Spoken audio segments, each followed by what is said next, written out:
sakit bir axşam. Qəlblərdə hüzur, gözlərdə sevinc. Süfrədə paylaşımın və bərəkətin nuru var. Bu Ramazanın sehri, onun bizə bəxş etdiyi mənəvi rahatlıqdır. Ramazan yalnız bir ay deyil, bir yolculuqdur. Özünə doğru, mənəviyyata doğru və insanlığa doğru. Hər il gəldiyi kimi bu ildə Ramazan qəlblərimizi oyadır. Oruc sadəcə aclıq deyil, nəfsin cilalanması, ruhun təmizlənməsi, səbrin sınağıdır. Bu ay sevginin, mərhəmətin, yardımlaşmanın ən saf halını bizə xatırladır. Ramazan bir körpənin şəffaf baxışları kimi təmiz, bir ananın duaları kimi bərəkətli, bir kasıba uzanan əl kimi şəfqətlidir. Əziz izləyicilərimiz, mübarək Ramazan ayının gözəl bir gecəsində xoş gördük sizləri. Bugün biz studiyamıza ünvanlanan Ramazan ayı ilə əlaqəli çox aktual və bir-birindən maraqlı sualları cavablandıracağıq. Studiyamızın çox dəyərli qonağını təqdim etmədən öncə gözəl bir Qurani Kərim tilavəti dinləyək, ondan sonra davam edəcəyik.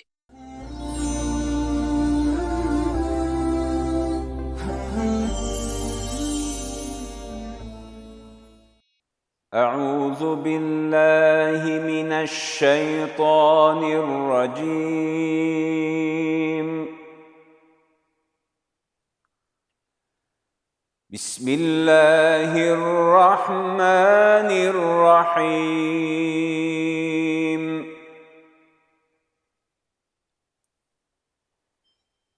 أولم ير الإنسان أنا خلقناه من نطفة فإذا هو خصيم مبين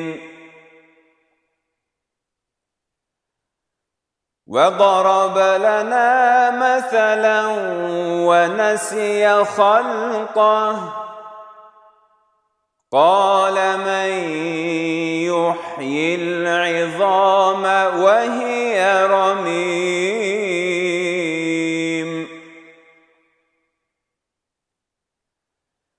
قل يحييها الذي أنشأها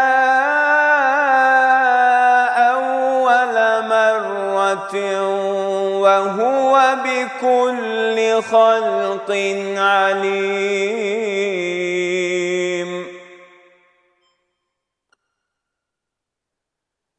الذي جعل لكم من الشجر الأخضر نارا فإذا أنتم منه توقدون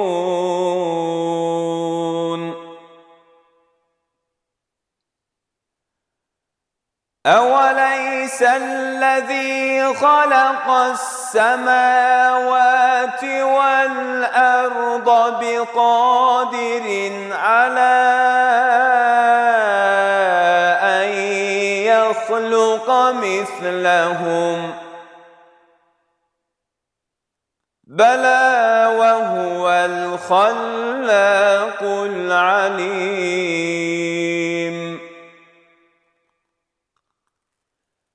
إنما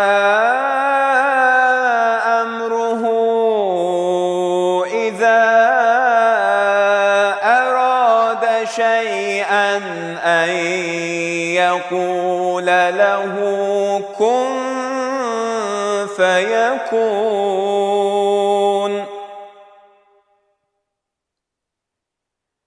فسبحان الذي بيده ملكوت كل شيء وإليه ترجعون صدق الله مولانا العظيم.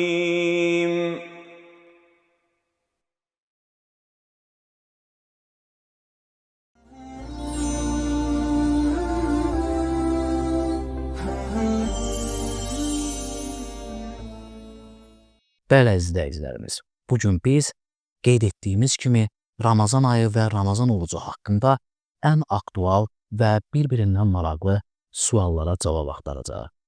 Studiyamızın qonağı isə çox dəyərli ilahiyyatçımız, İslam hüququ üzrə mütəxəssis, dəyərli müəllimimiz Fuad Quliyevdir. Fuad müəllim, xoş gördük sizi. Təşəkkür ederiz. Fuad müəllim, qeyd etdiyimiz kimi studiyamıza hər il olduğu kimi bu ildə bir-birindən maraqlı suallar ünvanlanır və aktual suallardır. Bu suallara konkret, lakonik cavablar istəyir izləyicilərimiz. Ona görə də çox vaxt itirmədən birbaşa suallarımıza keçirik. İzləyicilərimiz bizdən soruşur, Ramazan orucu nə üçün tutulur və onun maddi və mənəvi faydaları nələrdir? Əzəl müəllim, öncəliklə təşəkkür edirəm proqrama dəvət etdiyinizə görə və xalqımızın, bütün müsəlmanların inşallah Ramazan ayının xeyirli mübarək olmasını təmənni edirəm. Uca Allahdan niyaz edirik və tutulan orucların Allah dərgahında məqbul olmasını, qəbul olmasını niyaz edirik Uca Yaradandan.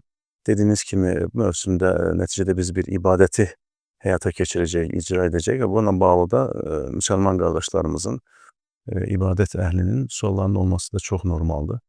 Ramazan ayı digər mövsümlərdən çox fərqli bir aydır. Mahiyyət etibarilə həqiqətən digər mövsümlərdən çox fərqlidir.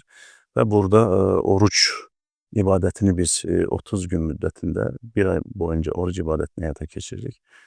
Və bu mənada baxdığımız zaman bizim İslam mədəniyyətində, Qurani Kərimdə və Həzrəti Peyğəmbər s.ə.v sünnət-i səniyyəsində Ramazanla bağlı o qədər belə çarpıcı, belə diqqət çəkici məqamlar var ki, təbii onların hamısına bizim girməmiz mümkün deyil.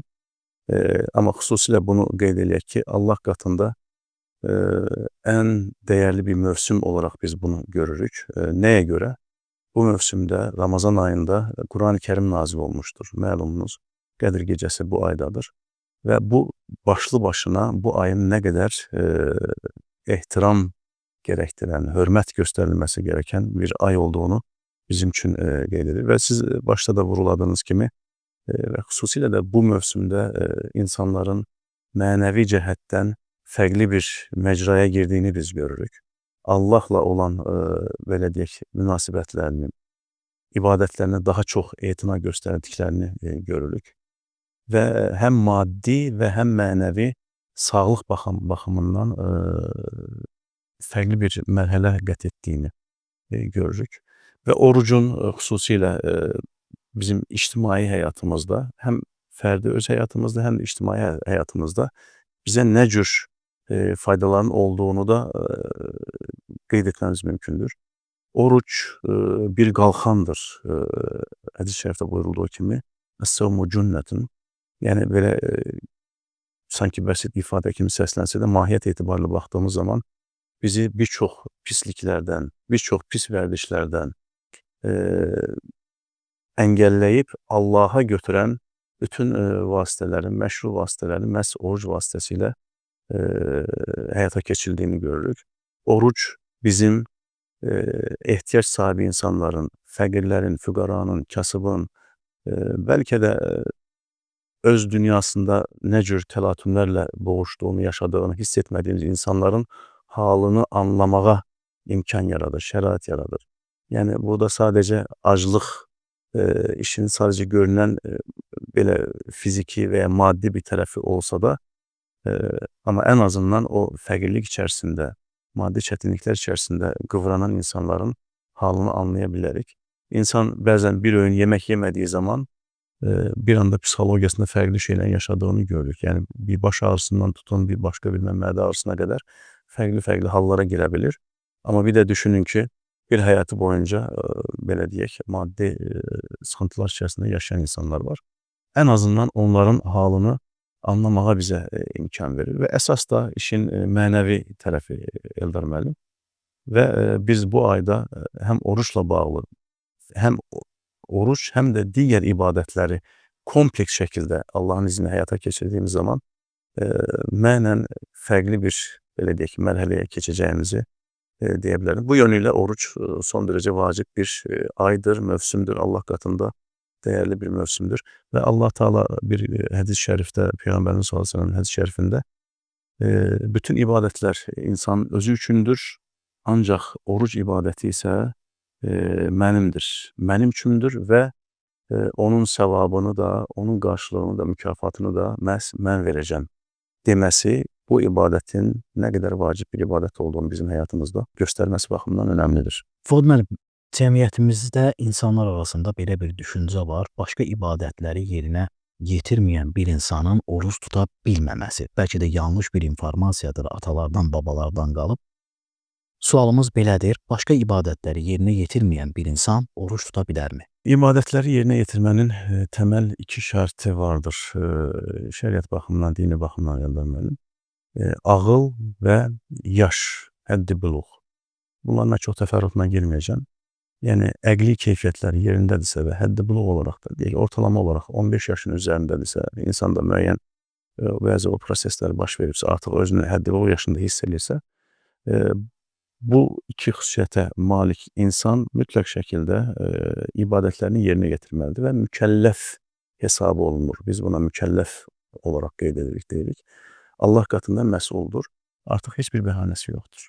Həm namaz qılmaqla, həm ondan sonrasına günlük namaz ibadəti və həmçinin oruc ibadəti və həmçinin deyək, İslamın digər şərtləri ki var, onun üzərinə vacib olur, bunu yerinə yetirməsi lazımdır. Amma ola ki, bəzən cəmiyyətdə qarşılaşırıq dediyiniz kimi, bir adam namaz qılmır, namaz ibadətini yerinə yetirmir, amma oruca qarşı bir müsbət bir duruşu var, oruca qarşı bir marağı var, oruc tutmaq istəyir və orucunu da tutmalıdır. Yəni, bir şeyi tam olaraq yerinə getirə bilmiriksə, o şey tamamilə tərk edilməz deyə bizim İslam hüququnda da bir qaydamız var. Namazını yerinə yetirməməsi demək, onun oruç da tutmaması lazımdır. Belə bir anlayış əsla yoxdur. Oruclarını tutmalıdır və də bu məsələlərdən anlayan, bu məsələlərə marağı olan insanların da əslində biz qardaşlıq münasibətləri çərçivəsində də məsuliyyət daşıyırıq ki, ibadət əhli insanların sadəcə oruç tutub namaz qılmayan insanlara da digər ibadətlərin də mahiyyətini izah etsin və onun bir mənada necə deyirlər, əlindən tutsun ki, onlar mütəmadi bir xarakter alsın. Həm digər ibadətlər, belə deyək, namaz ibadəti, həm oruc, həm həcc, həm zəkat və s. və s. Yəni, bunlar kompleks olaraq əlbəttə ki, dəyərləndirilir. Amma birini icra edib, digərini icra etməməsi o şəxs üçün məsuliyyətdir. Etmədiyinə görə, belə deyək, tənqid edilər dini cəhətdən də. Amma etdiklərinə görə də mükafatını alar. Allah Teala da bunu vəd edir. Quran-ı Kərimdə məlumumuz bir ayət-i şərif, ayət-i kərimədə kim bir misqal qədər xeyir iş görərsə, onun mütləq qarşılığını görəcəkdir. Kim də misqal qədər, zərrə qədər, belə deyək, yanlış bir əməl, şər bir əməl, faydasız bir iş görərsə, onun da mütləq şəkildə qarşılığını alacaqdır. Xülasə, digər ibadətləri etməyən bir insan da əlbəttə ki, oruc ibadətini yerinə yetirməlidir və onun savabını alacaqdır. Adnan, orucu qəsdlə pozmağın hökmü nədir? Bəli. İbadətlərin, hər bir ibadətin özünə görə şərtləri vardır, Eldar müəllim. Həccin özünə görə, zəkatın özünə görə, ondan sonra namazın özünə görə və həmçinin də orucun özünə görə şərtləri vardır. Oruc çox ciddi bir ibadətdir. Yəni, keyfi olaraq mən oruc tutum, günün bir hissəsində baxaram vəziyyətə görə olmasa orucumu pozaram demə ixtiyarında deyildir bir insan. O, şəriətin qoymuş olduğu imsak vaxtından ta günəşin o batış, qürub vaxtına qədər, gün batımına qədər müəyyən qadağan olunmuş əməllər ki var, onlara diqqət etməsi lazımdır. Yemək, içmək, ondan sonrasında cinsi münasibət. Bu kimi əməllərdən uzaq durması lazımdır ki, onun orucu batil olmasın, orucu pozulmasın, bunlara diqqət etməsi lazımdır. Ancaq ola ki, orucunu tutdu, səbəbsiz yerə, hər hansı bir səbəb olmadan, həqiqətən sağlığı ilə bağlı, sağlamlığı təhdid edən bir səbəb olmadan orucunu pozarsa, bunun dini cəhətdən cəzası vardır. Yəni, bunun mütləq şəkildə o cəzanın yerinə yetirməsi var. Bu cəza biraz belə fərqli səslənə bilər. Mahiyyət etibarilə bir insan tutmadığı hər bir günə görə daha sonra, Ramazan ayı çıxdıqdan sonra ilin başqa zamanında ardıcıl olaraq 60 gün oruç tutması lazım. Buna biz kəffarə deyirik və ayrıca o günün qəzası bir gündə tutulmalıdır. 61 gün Eldar müəllim. Qısacası bir şəxs orucu bilərək pozarsa 61 gün Ramazan ayı xaricində ardıcıl olaraq oruç tutması lazımdır. Fuad müəllim, deməli növbəti bir sualımız iftar və imsak vaxtlarında bəzən qarışıqlıq olur. Xüsusilə müxtəlif saytlarda və ya proqramlarda iftar imsak vaxtları Azərbaycan üçün müxtəlif vaxtlarda göstərilir. Burada nələrə fikir verməliyik? Zaman zaman bu kimi məsələlərlə qarşılaşırıq və bizə də çox soruşulan suallardan biri də Eldar müəllim. Təbii ki, hər bir ölkənin öz coğrafi mövqeyi vardır və bu coğrafi mövqeyi ilə asılı olaraq da günəşin və ayın müxtəlif məcralar üzrə hərəkəti vardır və buna görə də zaman təqvimi hesablanır. Günəşin çıxışı, günəşin batışı, namaz vaxtları, günlük namaz vaxtları, imsak, iftar və s. buna görə tənzimlənir. Və insanları çaşbaş salan bəzən dediyiniz kimi təqvimlər ortaya çıxa bilir. Media üzərindən olsun və ya belə normal mətbu olaraq da olsun. Burada bizim oruç tutan vətəndaşlarımızın, müsəlmanların diqqət etməsi gərəkən təməl prinsip hər bir dövlətin dini məsələlərlə bağlı fətva verən, qərar verən orqanları vardır. Digər təqvimlərə nəzər salmadan birbaşa həmin orqanların tərtib etmiş olduğu o qrafikə əsasən, təqvimə əsasən oruc ibadətlərini həyata keçirməlidirlər.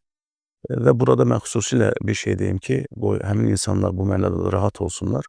Nəticədə hər bir kəsin özünə görə bu mənada bir araşdırma eləyib bir təqvim çıxarması mümkün deyildir.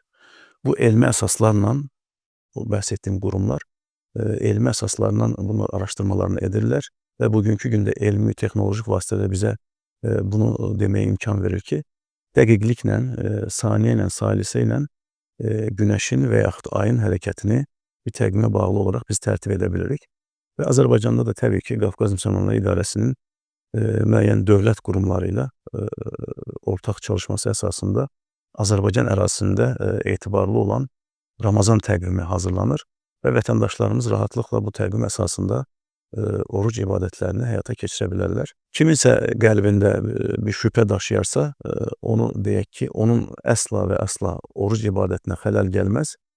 Burada nəticə etibarilə işin məsuliyyətini daşıyan insanlar vardır ki, bir yanlışlıq olacağı təqdirdə nəticədə o insanlar bir məsuliyyəti daşıyır.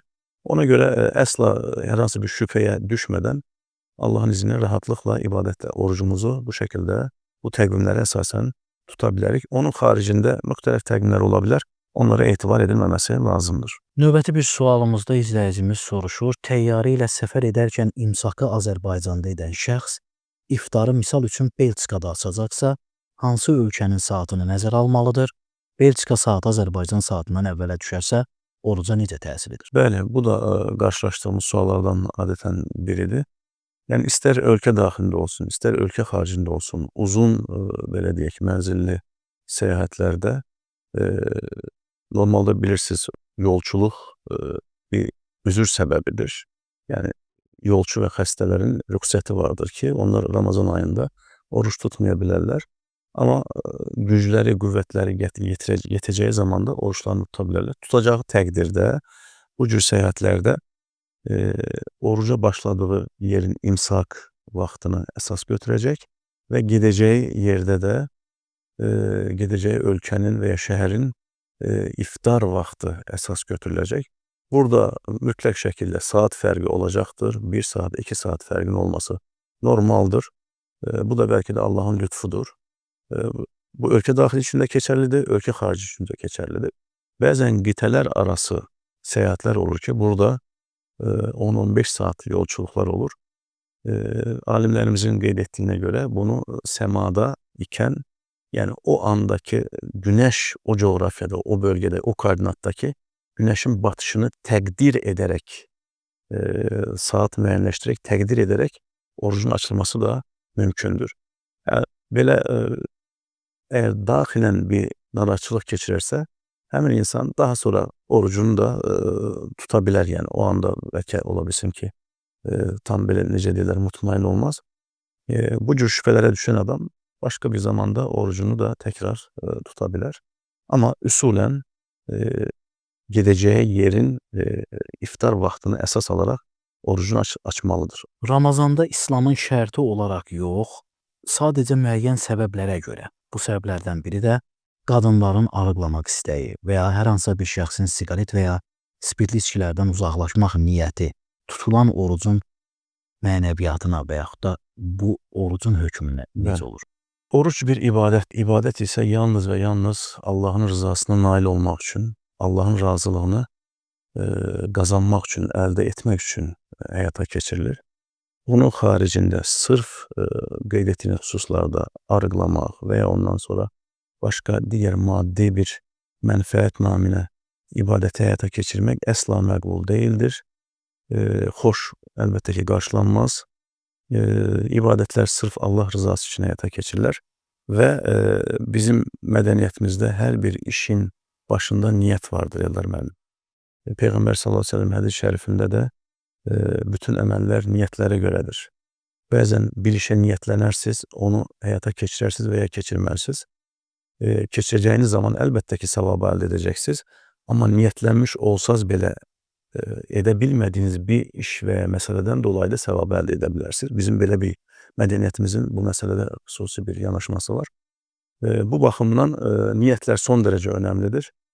Hələ xüsusilə belə bir vacib bir məsələdə sırf qeyd etdiyiniz kimi arıqlamaq naminə və ya xüsusi bir sağlıq səbəbi ilə pəhriz və sair kimi səbəblər vasitəsilə oruç tutmaq doğru deyildir. Oruç o müəyyən şərtlər daxilində Allahın izni ilə onun razılığını əldə etmək naminə, əldə etmək üçün mütləq tutulmalıdır. Mənim. Ən çox soruşulan suallardan biri də Fuad müəllim, deməli südəmər körpələri olan analar oruç tutmalıdırmı və yaxud da onlara hər hansı bir ruxsat varmı? Bizim dinimizin müəyyən qədər belə deyək, əslində dinimizin o qədər belə məsələlərə xoş bir yanaşması var ki, yəni məşəqqət və çətinlik olduğu zaman mütləq ondan bir çıxış yolu vardır, Eldar müəllim. Ayət-i kərimədə "Lə yükəllifullahu nəfsən illə vus'aha." Allah Teala heç bir zaman bir insanın qaldıra biləcəyi yükdən daha artığını yükləməz, təklif etməz. Biz buna təklif deyirik. Təklif etməz. Bizdən bir şey istənirsə, o mütləq, yəni bir şəxsdən bir şey tələb edilirsə, o onun edə biləcəyi ixtiyarında olan, qüdrətində olan bir şey olmalıdır. Oruç da həmçinin belədir. Amma ola ki, qeyd etdiyiniz kimi, hamilə və yaxud körpəsini əmzirən bir qadın olarsa, orada baxılacaqdır. Əgər hamiləlik və bu kimi hallarda oruç tutacağı təqdirdə ona bir zərər gələcəksə, deyək, körpəsinə və ya özünə, onun sağlığına zərər gələcək bir şey yaşanacağı təqdir edilərsə, o zaman orucunu daha sonra, Ramazandan sonrasına tuta bilər. Amma burada həkimin rəyi də, belə deyək, son dərəcə vacibdir. Bu məsələləri anlayan həkimlə məsləhətləşmələr aparırlar. Bu həkimin məsləhətinə əsasən orucunu tutar və ya tutmaz. Hamilə və körpə əmzirən xanımlar üçün belə bir fətvamız vardır. Əgər gücü çatarsa tutar, həkim məsləhəti ilə, tuta bilmədiyi təqdirdə də oruc onun üzərindən əsla borc olaraq düşməz. Onu Ramazan ayı xaricində rahat olacağı bir zamanda təkrar oruç borcunu qəza olaraq yerinə yetirərlər. Başqasının yerinə fidyə vermək olarmı Fuad müəllim? Başqasının yerinə fidyə vermək olar. Fidyə nədir? Fidyə şərtləri daşıdığı halda oruç tuta bilməyən bir kəsin müəyyən səbəblərdən sağlıq səbəbi daha çox burada ön plana çıxır. Tuta bilmədiyi oruç sayısı qədər fidyə verməsi. Fidyə günlük bir insanın, belə deyək, ehtiyacının görə biləcəyi bir miqdardır, məbləğdir. Yəni biz gündə 2 və ya 3 öğün qidalanırıq və bu bizi gündəlik ehtiyacımızı ifadə edir. Günümüzdə bu 10 manat ola bilər, 15 manat ola bilər. Bir şəxs əgər oruç tuta bilmirsə, müəyyən səbəblərdən, sağlıq səbəblərindən dolayı onu fidyə olaraq ödəməsi lazımdır. Bunu başqası onun yerinə verə bilərmi? Əlbəttə ki, verə bilər. Yəni, fərz eləyin ki, oğul veya kız atasının yerine atasının tutabilmediği oruçlara göre fidyesini elbette ki verebilir. Yani burada fidye mutlak şekilde verilmesi lazımdı. Daha sonra burada belə bir prinsip də var ellər müəllim. Eğer şəxs sağlığına qovuşarsa, necə deyərlər, o fidye onun üzerinden düşer, orucunu tutması lazımdır. Buna da dikkat etmek lazımdır. Ama bir ömür boyu o xəstəliklə devam edip ve o xəstəlikdən dolayı həyatını belə deyək, vefat ederse artık ona hər hansı bir şey düşmez. Zaten onsuz da o fidyesini vermiş olar ve Allah katında da məhsul olmaz o oruçtan dolayı. Kısacası diyebilirik ki elbette ki bir şəxs başkasının əvəzinə onun fidyesini verebilir. Fuad müəllim, növbəti bir sualımız sübh əzanı oxuna-oxuna imsaka davam etmək olarmı? Sonuncu dəfə su və ya çay içmək misal kimi göstərə bilərik. Oruç ibadətinin başlanğıcı imsak, onun sonlandırılmasına ise biz iftar deyirik. Yani iftar ile artık sonlanır. İmsakla başlayırıq, iftarla yekunlaşdırırıq. İmsak ne demektir? Bir şeyi tutmaq, engellemek, mani olmaq, yekunlaştırmak bir mənada demektir.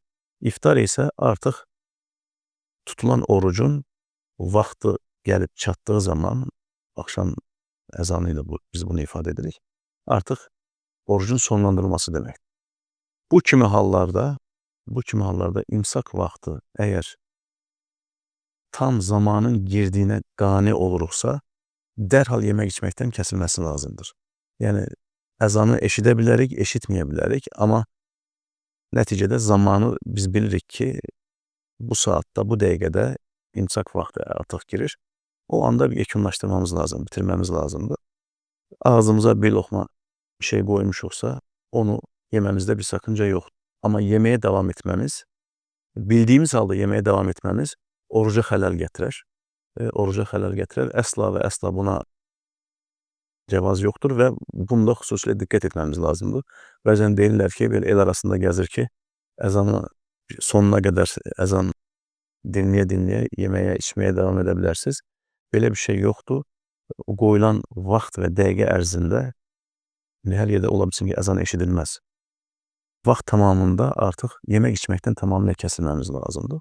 Ve həmçinin də iftar vaxtında da iftarı geciktirmek hoş karşılanmır. Akşam ezanın eşidilmesiyle veya da ezanın okunmadığı, eşidilmediği bölgelerde de vaxtın tamamlanmasıyla artık orucumuzu aça bilərik. Ve akşam zamanında da bəzən ezanın tam bitmesini gözləyirlər. Buna da ehtiyac yok. Ezana başlanması demek artık iftar vaxtının, iftar saatinin girdiğini gösterir, ona işaret eder ve dolayısıyla ezanla birlikte iftarımızı rahatlıkla açabilirik. Yine bir maraqlı sualımız var Fuad müəllim. İnsan özünü depressiv hiss edərsə, yəni depressiyada hiss edərsə, oruç tutmaya bilərmi? Tabii ki insan sağlığı her şeyin önündedir Eldar müəllim. Yani ister fiziki bir xəstəlik olsun, ister fizyoloji bir xəstəlik olsun, psixoloji bir xəstəlik olsun. Burada mütləq şəkildə onun içində olduğu vəziyyəti nəzərə almaq məcburiyyətindəyik. Bu mənada yani bir insan xəstədirsə bu o deməkdir ki, yəqin gün içərisində müəyyən dərman və preparatlar qəbul edir. Bu mənada əgər aşırı dərəcədə depressiv xüsusiyyətləri olan insanlar oruç tutacağı zaman o dərman deyək ki, qəbulundan vaz keçmək məcburiyyətində qalır və bu da onların sağlığında bir fəsad yaradacaqsa oruç tutmamaları məsləhət görülür. Və burada yenə də öz həkimləri ilə qeyd etdiyimiz həssasiyyətləri daşıyan həkimlərlə məsləhət aparması lazımdır. Bəzən xəstəlik belə deyək də nisbi bir şəkildə dəyərləndirilir. Ən kiçik bir rahatsızlığa belə bəzən xəstəlik deyirik. Bu elə deyil. Həqiqətən o qeyd etdiyimiz depressiv bir yönü varsa ki o depressiya önləyici antidepresanlar gün içərisində məsələn içilə bilir. Bu mənada həkim məsləhəti ilə əgər bir rahatsızlıq meydana gələcəksə tutmaması lazımdır həmin şəxsin. Daha sonra sağlığına qovuşacağı zaman orucunu qəza edərlər. Bunlar kəffarət ödəməzlər. Sadəcə tutmadığı hər bir günə müqabil bir gün oruçlarını tutarlar. Ümumiyyətlə xəstəliklə sadəcə psixolojik deyil, digər xəstəliklərdə də eyni qaydanı tətbiq edə bilərik evlərlə. Fuad müəllim, uzun müddətli gecə və gündüz olan ərazilərdə oruc necə tutulur, hansı şərtlərə əsaslanır? Yer küre şeklindedir. Yerin küre şeklinde olması da zaman zaman onun muhtelif paraleller ve meridyanlar üzere farklı zaman dilimleri, zaman kuşakları ortaya çıkar. Ve bu xüsusilə paraleller üzrə ondan mənim özünü göstərir. Normalda ta ekvatordan 45-ci paralelə qədər hər hansı bir problem olmur. Belə deyək, bu aralıqda güneşin doğuşu ile güneşin batışı arasında müəyyən saat fərqləri olsa da günlük veya mövsümlük çok keskin değişiklikler olmaz. Yani ümumi baktığın zaman 2 saat, 3 saat fərqlər ola bilər. Bu da çok təbiidir, normaldır. Ama 45'ten 66'ya kadar olan ərazilərdə artıq orada keskin değişikliklerin olduğunu gördük. 66'dan 66. paraleli nəzərdə tuturam. Ondan artıq şimala veya cənuba artıq orada zaman məfhumunun çok keskin değiştiğini biz görürük. Aylarla gece, aylarla gündüz kimi bir durumla karşılaşabilirik ve bu da təbii olarak ibadətlərin həyata keçirməsinə bağlı müəyyən meselelerin ortaya çıkmasına sebep olur. Bu kimi coğrafyalarda, belə bu cür bölgelerde adeten alimlerimiz qeyd edir ki, yaxın bölgeler, yani normal zamanın işlediği, təqvimin tətbiq edildiği bölgeler esas götürülebilir, təqdir edilebilir. Və yaxud da burada yenə də bayaq qeyd etdiyimiz kimi təqdirən gün 24 saatdırsa, bəzən bu qeyd etdiyim coğrafyalarda güneş batmır, güneş üfüqdə daim dolaşır və yaxud da tamamilə gecədir. Güneşi uzun müddət görmür, belə deyək, vətəndaşlar, insanlar. Bu cür bölgelerde təqdir üsuluna da başvurulabilir, müraciət edilebilir və yaxud ora yaxın en son paralel ki var, adeten 45. paralel ve onun üzeri esas götürülür. Oradaki zaman esas götürülebilir. Yani orada artık imsak vardır. Orada güneşin çıkışı vardır. Güneşin batışı vardır ve zamanın ilerleyiş vardır. Belə deyək. Həmin bölgeler esas götürülerek oruçlarını, ibadetlerini yerine getirə bilərlər. Ramazanda xalq arasında qara bayram kimi tanınan qəbir ziyarətlərinə getmək, bir sözlə belə bir mərasim keçirmək olarmı? Ümumiyyətlə bu Qara Bayram anlayışı, məfhumu tabii insanlar arasında bir müddət xeyli yaygınlaşıb. Günümüzdə də çox istifadə olunur. Təəssüflər olsun ki, Ramazan bayramı əsla Qara Bayram olarak vəsf ediləcək bir bayram değildir. Müslümanların en güzel bayramıdır deyə bilərik. Allah'ın 30 gün içerisinde bize verdiği nimetlerden bir müddet özümüzü uzak tutarak ve bunun neticesinde de Allah'a daha da yakınlaşarak onunla belə deyək, necə deyirlər, rızasını kazanmak için onunla ünsiyeti güzel tutarak sonunda bayram etmemiz, bayram kimi qeyd etmemiz gereken bir zamandır bayramlar. Ancaq təəssüf ki, belə bir anlayış var.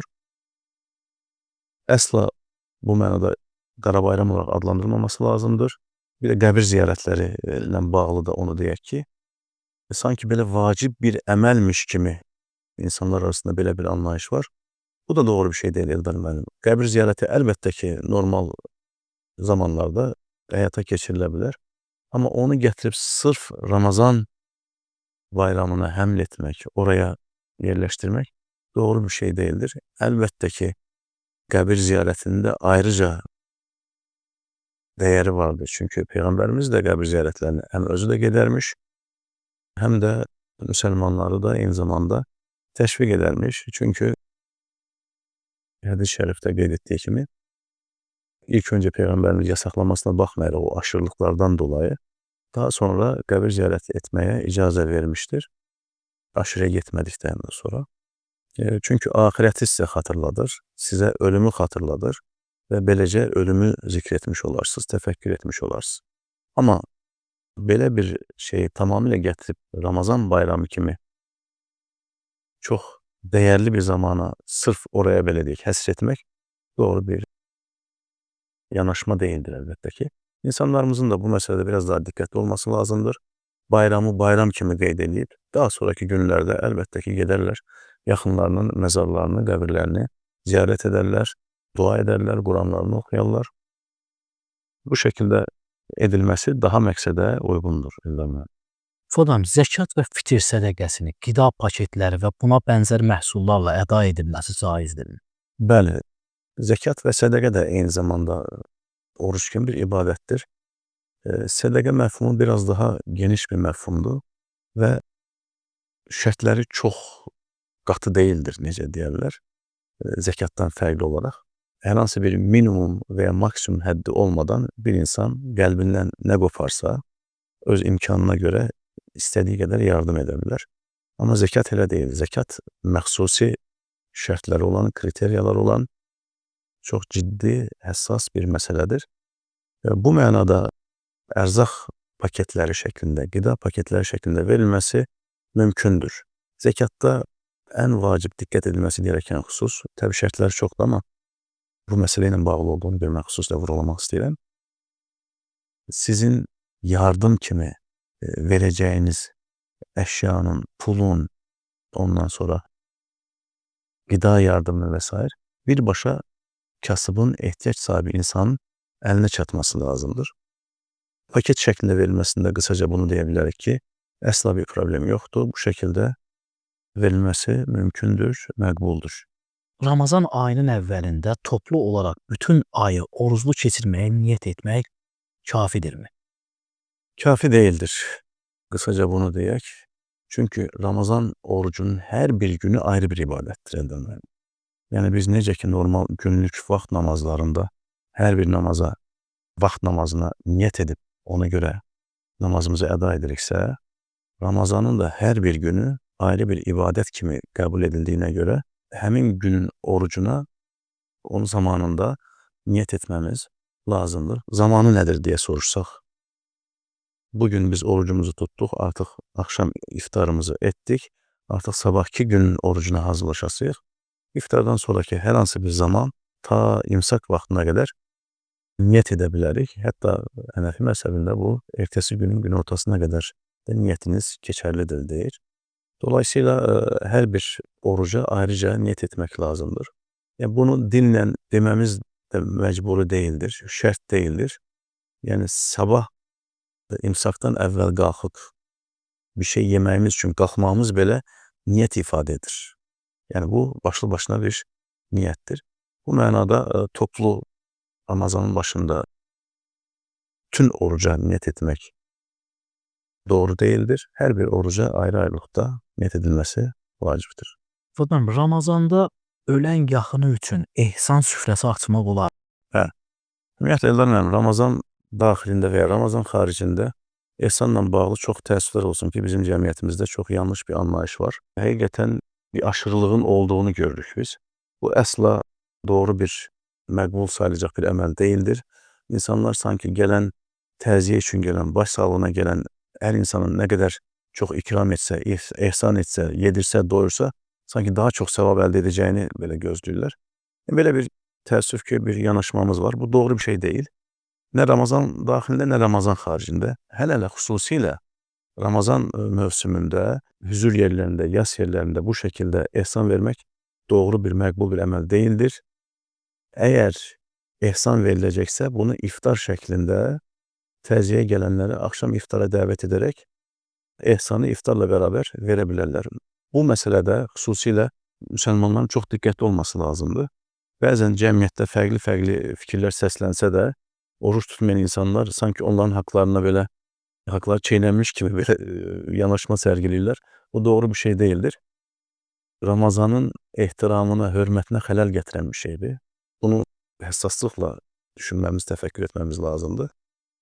Müəyyən qədər, belə deyək ki, bir irəliləyişimiz var bu mənada, amma kifayət deyildir. İnsanların bu mənada həqiqətən ciddi maariflənməsi lazımdır. Çox qarşılaşdığımız məsələlərdən də birisi də əslində. Ağız təravətləndirici tabletlərdən istifadə etmək və yaxud da şəkərsiz saqqızlardan istifadə etmək mümkün. Orucu pozan təməl şərt nədir Eldar müəllim? Yəni bizim mədəmizə normal yoldan qidanın daxil olmasıdır. Qidalandırıcı, bizə güc-qüvvət verici qidanın daxil olmasıdır. Və onun ətrinin, qoxusunun bizdə hiss edilməsi, daxildə hiss edilməsi lazımdır. Bu təravətləndiricilərdə və saqqızlarda belə halla qarşılaşa bilirik bu kimi vasitələrdən istifadə edərkən. Oruçluyken ümumiyyətlə bu şeylərdən uzaq durulması lazım. Başta bunu tövsiyə edək. Şübhəli bir məsələni ehtiva edir. Şübhəli şeylərdən də uzaq durmamız lazımdır. Yəni, yox, mən bunu ehtiyatla edəcəm, pozulmaması üçün əlindən gələni edəcəm deməyə də ehtiyac yoxdur. Yəni, əgər bir ibadət ediriksə, o ibadətə xələl gətirə biləcək şeylərdən də uzaq durmamız lazımdır. Oruca xələl verməyən şeylər var, yəni ətirsiz, qoxusuz saqqızı çeynəyərsiz, bəlkə bir şey olmaz. Amma qida kimi udacağınız zaman mədənizə düşəcək bir şey sizin orucunuzu batil edər. Belə bir çətinliyə düşməkdənsə tamamilə uzaq durmaq daha məqsədə uyğundur. Diqqət edilməsi lazımdır. Aydındır. Bayram günlərində oruç tutmaq olarmı? Bayram günlərində oruç tutmaq olmaz. Biz buna təhrimən məkruh deyirik. Çünki mən bu yaxda vurğuladım. Allah Teala bizi Ramazan ayında orucla mükəlləf tutur və bunu bir bayram kimi 30 günün sonunda və 29 günün sonunda Şəvval ayının artıq birində bayram kimi qeyd etməyimiz lazım gəlir ki, oruç tutaraq artıq biraz orada ictimai bir mənfi bir rəyin də formalaşmasına səbəb ola bilərik. Bundan uzaq durmaq lazımdır. Sonraki günlər, növbəti günlərdə artıq qəza orucu ola bilər və yaxud Şəvval orucu ola bilər və yaxud həftənin müəyyən günlərində tutulan oruclar ola bilər. Bunlara davam edilə bilər. Bayram günü tutulmaması lazımdır. Ramazandan sonra hansı oruclar tutulur? Orucların qəzası varmı? Daha sonra tutmaq olarmı və nələrə diqqət edilməlidir? Qeyd edək ki, təbii ki, Ramazan ayından sonrasında Şəvval ayı gəlir. Şəvval ayında da çox önəmli müstəhəb, sünnə sayacağımız oruclar vardır. Peyğəmbərimiz sallallahu əleyhi və səlləm 6 gün oruç tutulmasını tövsiyə edir. Yəni 30 gün əlavə olaraq 6 gün oruç tutacağı təqdirdə sanki bir müsəlman, bir şəxs ilin bütün gününü oruç tutmuş kimi qəbul edilir. Bu son dərəcə həqiqətən belə çarpıcı bir, diqqət çəkici bir xüsusdur. Şəvval ayında tutacağımız ardıcıl və yaxud fərqli günlərdə, yəni ardıcıl tutulması da şərt deyildir. 3 gün arayla tutarsınız, daha sonra ara verib 2 gün və ya 1 gün də tutarsınız. Amma tutacağımız 6 gün oruç, Ramazan ayındakı tuttuğumuz oruçla birlikdə sanki bütün ili oruçlu keçirmişik kimi Peyğəmbərimiz bizə tövsiyə edir. Ramazan ayında tutmadığımız, tutabilmədiyimiz və ya istəməyərək pozulan oruçlarımızın da qəzasını Şəvval ayı içərisində tuta bilərik Eldar müəllim. Fərz edin ki, bir şəxs müəyyən bir səbəbdən orucu pozuldu və ya bir səbəbə görə tuta bilmədi. Xəstədir və ya yolçudur. Səfərilik məlumuz oruca manedir bu mənada. Şəvval ayı içərisində oruca niyyət edə bilər. Amma burada zaman qarşılaşdığımız məsələ var. Şəvval orucunu bu oruçlarla qarışdırmamaq lazımdır. Bir niyyətlə 2 oruç tutulmaz. Şəvval ayrıca tutular, digər qəza orucları da ayrıca tutulması lazımdır. Artıq Şəvvaldan sonra ayrıca da biz bilirik ki, Peyğəmbərimizin yenə müstəhəb gördüyü həftənin bazar ertəsi və cümə axşamı günləri oruçları vardır. Əyyamu biz dediyimiz hər hicri ayın 13-cü, 14-cü, 15-ci günləri orucları vardır ki, bunlar müsəlmanlara hər zaman tövsiyə edilir və tutulması gözəl əməl hesab edilir. Növbəti bir sualımız var. Hərbi xidmətdə oruç tutmaq çətindir, amma müəyyən yollarla mümkündür. Əgər oruç tutulmazsa günah olarmı? Xatırlayırsa mən başda bir niyyət məsələsini dedim Eldar müəllim. Niyyət və səmimiyyət. Yəni bütün əməllərimiz onunla xarakterizə edilir. Yəni bir insan əgər hərbi xidmətdəykən oruç tutmaya niyyət edərsə, niyyətində də səmimi isə, Allah Teala yəqin ki ona bir qapı açar. Amma belə boş bəhanələrlə yox, burada xüsusi rejimdir, burada oruç tutulması qeyri-mümkündür kimi səbəblər göstərərək, heç bir cəhd etmədən, heç bir, belə deyək ki, məsul şəxslərlə görüşüb müəyyən oruç tutmasına şərait yaradılmasını tələb etmədən belə bir səbəb göstərilməməsi lazımdır. Nəticədə mükəlləf hesab edilir, gücü yetdiyi nisbətdə tutmağa cəhd eləməsi lazımdır. Təbii ki, bir insanın ac və susuz qalması doğru bir əməl deyildir. Yəni, o şərtlər daxilində özü həmin şərtləri dəyərləndirərək tutmağa çalışması lazımdır, yəni cəhd eləməsi lazımdır. Son olaraq bir sualımız var. Fuad müəllim, kasıb birinin tutduğu orucla zəngin şəxsin tutduğu orucun mənəvi fərqi varmı? Kasıblıq və zənginlik, Eldar müəllim, təbii ki, Allah Taala'nın təqdiri ilə baş tutan məsələlərdir. Yəni zənginlik, kasıblıq Allah qatında dəyər, yəni bir üstünlük dərəcəsi ifadə etmir əslində. Çünki bizim mədəniyyətimizdə, bizim İslam dinində təqva ən təməl kriteriyadır. Təqva nədir? Təqva bizim Allahla olan münasibətimizdir. Allahla olan münasibətimizin səviyyəsini ifadə edir. Allahın qoymuş olduğu qadağalara, ondan sonra yasaqlara nə qədər riayət etdiyimizi, Allahın bizdən tələb etdiyi, bizə əmr etdiyi məsələlərdə də nə cür həssaslıq göstərdiyimizi. Təməl kriteriya budur. Yəni, zəngin insan sadəcə zəkat verərək, mən zənginəm, sadəcə zəkat verərək, məsələn, digər ibadətləri etməsəm də, onsuz da kasıblara bu yaxşılığı, bu əlimdən gəldiyi qədər edirəm, Allah qatında daha dəyərli bir yerdəyəm deyə düşünməsi əsla məqbul deyildir və Allahın da qeyrətinə toxunan bir şeydir. Yəni, kasıblıq və zənginlik əslində nisbilik ifadə edən bir şeydir. Allah Teala bizi bu dünyaya imtihan üçün göndərib, ayət-i kərimədə buyurduğu kimi liyəbluvakum eyyukum əhsənu amələ. Əməl baxımından sizin hansınızın daha yaxşı, ən gözəl olduğunuzu təyin etmək üçün. Dünya həyatı bir imtihandır. Kimsinə zənginlik verəcək, kimsinə o zənginliyinə nə qədər zənginliyinə görə şükr edib, zənginliyin tələblərini yerinə yetirib Allaha şükr etdiyini. Bu da bir imtihandır. O həmin fəqirə və ya kasıba da zənginliyin verilməyərək nə qədər Allah buna qarşı səbr edib təvəkkül göstərməsi də eyni zamanda imtihandır. O da imtihandır, bu da imtihandır. Dolayısıyla əsla o bir belə deyək ki, ölçü, kriteriya deyildir Eldar müəllim. Bizim sahib olduğumuz imkanlar nisbətində biz Allahla olan münasibətimizi nə şəkildə tənzimləyiriksə, bizim üçün dəyər ifadə edən şey məhz odur. Çox təşəkkür edirik Fuad müəllim.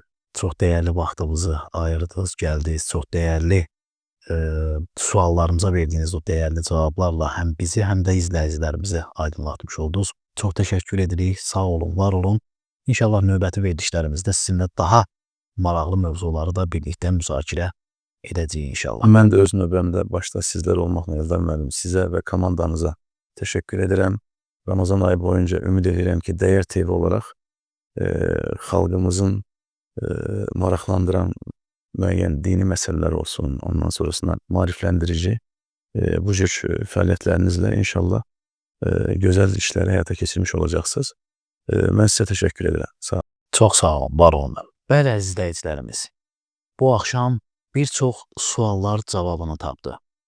Ramazan ayının hikmətini, onun ruhumuzda yaratdığı dəyişiklikləri birlikdə düşündük. Amma Ramazan təkcə suallara cavab vermir. O, bizə yeni suallar da verir. Mən kiməm? Necə bir insan olmaq istəyirəm? Qəlbimi hansı gözəlliklərlə bəzəməliyəm? Kimi suallar. Bu ayın hər günü bizə bir dərsdir. Səbrin, şəfqətin, yardımlaşmanın dərsi. Açılan hər süfrə, deyilən hər dua, uzanan hər yardım əli bizi biraz daha insan edir. Ramazan bizi daha çox özümüzə yaxınlaşdırır. Daha saf, daha mərhəmətli, daha ümid dolu bir özümüzə. Bu müqəddəs günlərin bərəkəti daim sizinlə olsun. Qəlbləriniz Ramazanın nurundan heç vaxt ayrılmasın. Sağ olun, var olun. Gələn görüşlərə dək.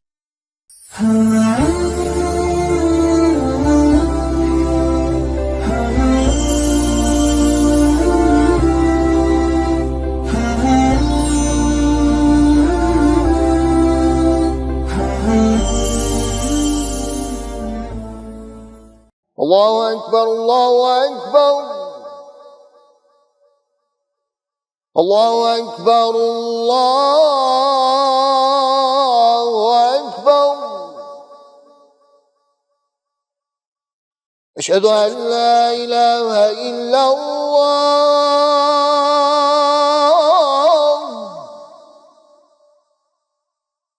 Eşhedü en la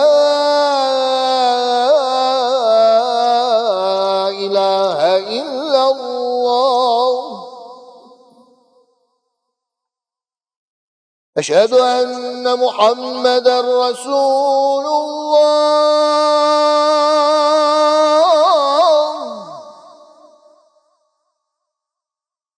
أشهد أن محمدا رسول الله.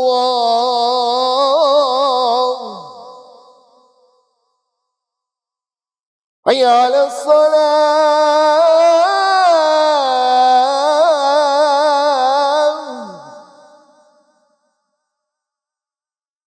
حي على الصلاة.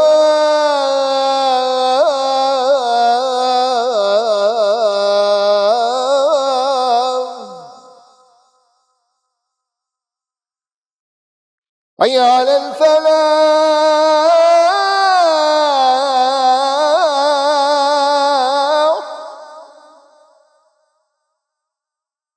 حي على الفلاح.